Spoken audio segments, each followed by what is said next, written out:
देखो भाई 10th class का जो है ना रियल नंबर चैप्टर हम पढ़ रहे हैं वो भी आर.डी. शर्मा के मैथ में से। और लास्ट टाइम हमने जो है ना एक्सरसाइज 1.2 हमने कंप्लीट कर ली और आज हम स्टार्ट करेंगे भाई एक्सरसाइज 1.3। भाई इसमें कुछ खास बताने वाली बात है नहीं क्योंकि इसका जो बेसिक है ना वो मैंने आपको फर्स्ट जो वीडियो मैंने आपको बनाई थी ना इसकी बेसिक बातों की उसमें सब कुछ बता रखा है भाई। फिर भी एक दो चीज जो आपके बार बार यूज होगी भाई। एक तो प्राइम नंबर सबको पता क्या होते हैं प्राइम नंबर भाई। पहली बात तो अगर कोई नंबर प्राइम है तो वो 1 नहीं होगा। 1 के अलावा जो नंबर या तो खुद से डिवाइड हो या 1 से डिवाइड हो और किसी से डिवाइड ना हो तो वो कौन होते हैं? मेरे प्राइम नंबर होते हैं। और वो आपके होते हैं भाई 2, 3, 5, 7, 11, 13 अप टू सून। देखो कुछ नहीं इसमें तो बिल्कुल आसान है। जैसे आप फर्स्ट ही पढ़ो तो फर्स्ट में क्या लिखा हुआ है? Express each of the following integer as a product of its prime factor. भाई ये जो नंबर है ना इनके प्राइम फैक्टर की प्रोडक्ट में लिखने हैं। ये नंबर आपने क्या करने हैं? प्राइम फैक्टर की प्रोडक्ट की फॉर्म में लिखने हैं। तो बिल्कुल आसान है भाई। जैसे फर्स्ट का फर्स्ट ही है तो नंबर आपका 420 है ना, तो इसके जो प्राइम फैक्टर है ना उसकी फॉर्म में इसको लिखना है। तो यही बेस होता है अपना कि आप यहाँ लिखो 420 को और जो 420 है ना इसको प्राइम नंबर से करोगे डिवाइड और सबसे छोटे से ट्राई करो। पहले 2 से करोगे ट्राई तो करना इसको 2 से डिवाइड भाई। तो 2 दूनी 4, 2 एकम 2, 210। फिर 2 से डिवाइड होगा 2 एकम 2 हासिल तो 2 0, 2 5 10। अब 2 से तो डिवाइड होगा नहीं, क्यों? 2 से डिवाइड कब होता है? जब लास्ट वाला जो डिजिट है वो 0 2 4 6 8 हो। अब तो ये 3 से चेक करना पड़ेगा। 3 से डिवाइड हो जाएगा मेरा, यूं 3 3 9, 3 5 15। अब 3 से भी नहीं होगा। 3 से कब होता है डिवाइड? जब डिजिट का जो सम है ना वो 3 से अगर डिवाइड हो जाए तो नंबर आपका 3 से डिवाइड हो जाएगा। जैसे 5 और 1 6, तो जो 6 है ना वो 3 से डिवाइड होता है तो नंबर पक्की बात 3 से डिवाइड हो गया। पर यहाँ देखो जो डिजिट का सम है ना वो 3 से डिवाइड नहीं हो रहा क्योंकि 5 और 3 8, 8 तो 3 से डिवाइड होता कौन है? तो ये नंबर 3 से डिवाइड नहीं होगा। अब 4 से तो आपने करना ही नहीं, कोई डिवाइड आपने प्राइम से करना है तो सीधा 5 तक करोगे और 5 तक के डिवाइड हो भी रहे हैं। 5 7 35। अब 7 तो 7 से डिवाइड होगा। तो जो 420 है ना इसको लिख दो ये प्रोडक्ट की फॉर्म में। तो देयरफॉर 420 इज इक्वल टू 2 आपका 2 टाइम है ना तो 2 की पावर 2 इंटू में कौन 3 इंटू में 5 और इंटू में कौन 7, ये लिख दिया। तो ये जो नंबर है ना जो इसके प्राइम फैक्टर हैं उनकी प्रोडक्ट की फॉर्म में हमने लिख दिया। तो इसका सेकंड है, थर्ड तुम कर लेना भाई। क्वेश्चन नंबर 2 भी आपका यही है कि जो नंबर है ना इनके जो प्राइम फैक्टराइजेशन है of each of the following and इनको भी इसकी प्राइम फैक्टर की फॉर्म में ही लिखना है। तो कर लो भाई ऐसे ही बनाने उसमें भी। तो 3 पार्ट है, कोई सा कर लो एक। जैसे मैं आपको सेकंड का फर्स्ट ही करवा दूं तो नंबर आपका 20570 हो भाई। क्वेश्चन नंबर 20570 है।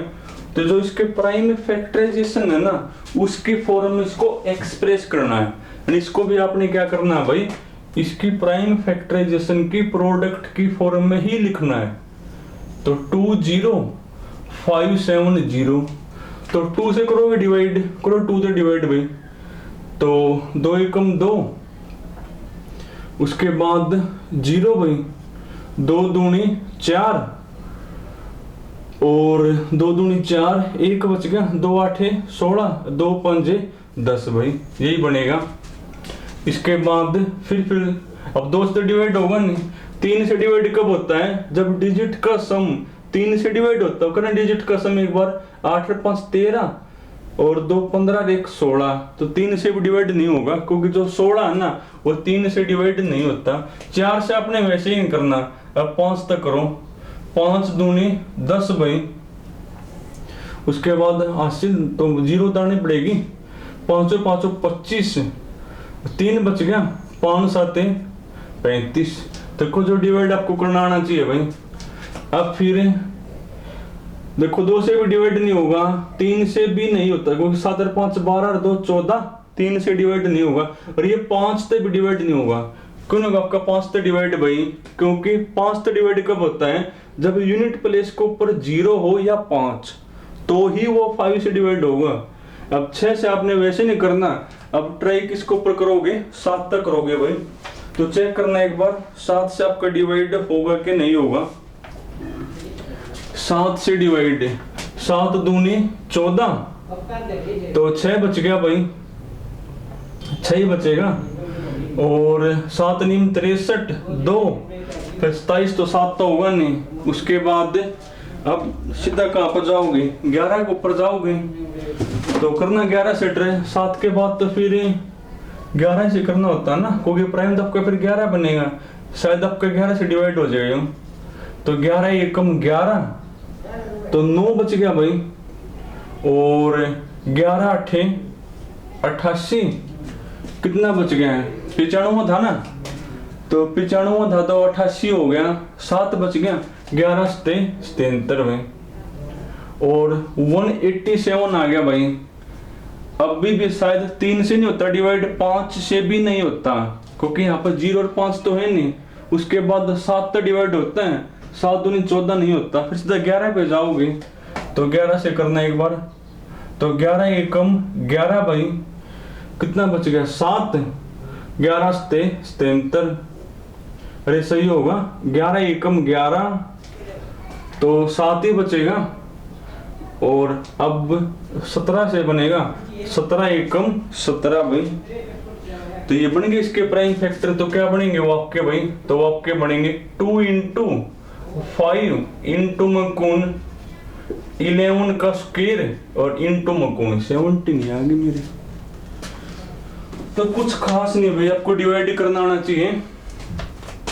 इसके बाद 3rd और 5th दोनों सेम है भाई, तो कोई सा कर लो एक। दोनों में आपने क्या चेक करना भाई कि ये जो नंबर है ना वो कंपोजिट नंबर हैं कि नहीं।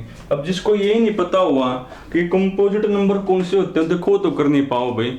एक होते हैं प्राइम नंबर। प्राइम कौन से होते हैं? अगर किसी नंबर को प्राइम नंबर बनना हो, पहली बात तो वो 1 नहीं होगा। 1 के अलावा जिस नंबर के 2 डिवाइजर हो, डिवाइजर मतलब 2 नंबर से डिवाइड हो जाए, एक तो 1 से और एक खुद से, इनके अलावा किसी और से डिवाइड ना हो, तो वो होता है आपके प्राइम। 1 और खुद के अलावा किसी और से डिवाइड नहीं होना चाहिए। और जिसके 2 ही डिवाइजर हो वो होता प्राइम, और जिसके 2 से ज्यादा डिवाइजर हो ना तो वो होते हैं कंपोजिट। पर वो नंबर 1 नहीं हो सकता। 1 के अलावा जिस भी नंबर के 2 से ज्यादा डिवाइजर होंगे या 2 से ज्यादा से डिवाइड हो जाएगा। देखो 1 से और खुद से तो अरे एक नंबर डिवाइड हुआ है। इनके अलावा अगर किसी और से भी डिवाइड हो जाए तो वो कौन होगा? मेरा कंपोजिट नंबर होगा भाई। तो आपके जैसे 3rd में 2 पार्ट है ना, एक मैं एक तुमने भाई। तो 3rd है ना, जैसे फर्स्ट ही है, ये लिखा हुआ 7 इंटू 11 इंटू में कौन 13 और प्लस में 13 है भाई। और आपको चेक करना भाई ये कंपोजिट है कि नहीं। अगर कंपोजिट है तो फिर आपने रीजन भी देना उसका। थोड़ा पहले इसको सिंप्लीफाई कर लो। देखो सिंप्लीफाई कैसे करोगे? आपका 13 कॉमन है भाई। ये पूरी एक टर्म है, ये पूरी एक टर्म है। जब तक बीच में प्लस या माइनस नहीं होगा वो अलग अलग टर्म नहीं माने जाओगी। अगर बीच में मल्टीप्लाई हो ना या डिवाइड हो तो पूरी एक ही टर्म होती है। टर्म अलग कब होती है? जब बीच में प्लस या माइनस आ जाए। अब ये यहाँ तक तो एक ही टर्म है। जैसे ही बीच में प्लस या माइनस होगा फिर वो अलग टर्म बन जाएगी, या पूरी एक टर्म या एक टर्म है। तो इसमें देखो कौन कॉमन है? 13 आपका कॉमन है। यहाँ कौन बचेगा? 7 इंटू 11 यानी 77 हो गया। 13 आपने कॉमन ले लिया तो यहाँ पर 1 बच गया, तो कॉमन आ ही लिया। तो ये होगा आपका 13 इंटू 78। अब सोच के बताओ कि ये नंबर आपका कंपोजिट है? नहीं है भाई कंपोजिट। ये नंबर देखो 1 से भी डिवाइड हो, 1 से तो एक डिवाइड हो, 13 से भी डिवाइड होता है, और ये नंबर 78 से भी क्या होता है डिवाइड। अरे आप 13 से डिवाइड करोगे, 13 कट गया, 78 से भी डिवाइड हुआ है, 1 से भी डिवाइड, तो इसके 3 डिवाइजर हो गए। तो कैसा नहीं होगा फिर यो ना, कैसा होगा फिर यो कंपोजिट होगा। जिसके भी 2 से ज्यादा डिवाइजर हो या 2 से ज्यादा से डिवाइड हो जाए वो मेरा होता है कंपोजिट। तो ये नंबर 13 से भी डिवाइड होता है, 78 से भी डिवाइड है, तब लिखोगे which has more than 2 divisor भाई, which is more than 2 divisor से कौन कौन है वो भाई। जैसे नंबर आपका 13 से भी डिवाइड हो रहे हैं, 78 से भी हो रहे हैं, और 1 से भी डिवाइड है, तो therefore it is a composite, it is a composite number. तो होगा ये कंपोजिट मेरा। इससे आगे वाला पार्ट तुम ही करोगे इसी का भाई। जो क्वेश्चन नंबर 4 है ना उसको नेक्स्ट वीडियो में करेंगे। अब क्वेश्चन नंबर 5 बिल्कुल सेम टू सेम है, लिख तुम लेना, समझा मैं दूं। इसमें भी आपको ये नंबर दिया हुआ है और आपने बताना भाई ये कंपोजिट है कि नहीं। 3 इंटू 5 इंटू में 7 प्लस में 7, इसमें भी आपके 2 ही टर्म है, एक ये और एक ये। थोड़ा सा सिंप्लीफाई करो तभी पता लगेगा। देखो 7 कॉमन है भाई, तो यहाँ तो 3 इंटू 5 यानी 15 हो गया। ये 7 आपने कॉमन ले लिया तो यहाँ पर 1 बच गया, और 15 प्लस 1 16 हो गया, तो 7 इंटू 16। अब ये भी जो आपका नंबर है वो कंपोजिट नंबर है भाई। क्यों ये भी आपका कंपोजिट? क्योंकि ये नंबर 7 से भी डिवाइड हो रहे हैं, 16 से भी डिवाइड हो रहे हैं, बल्कि तो आपका 4 से भी डिवाइड होगा, 8 से भी डिवाइड होगा, और इस नंबर के भी क्या आपके 2 से ज्यादा डिवाइजर हैं। तो लिख दिए लाइन सेम टू सेम। तो ये नंबर भी कैसा होगा आपका भाई कंपोजिट नंबर होगा। तो सिर्फ 4 नहीं करवाया मैंने, बाकी आपने पूरी करनी है भाई।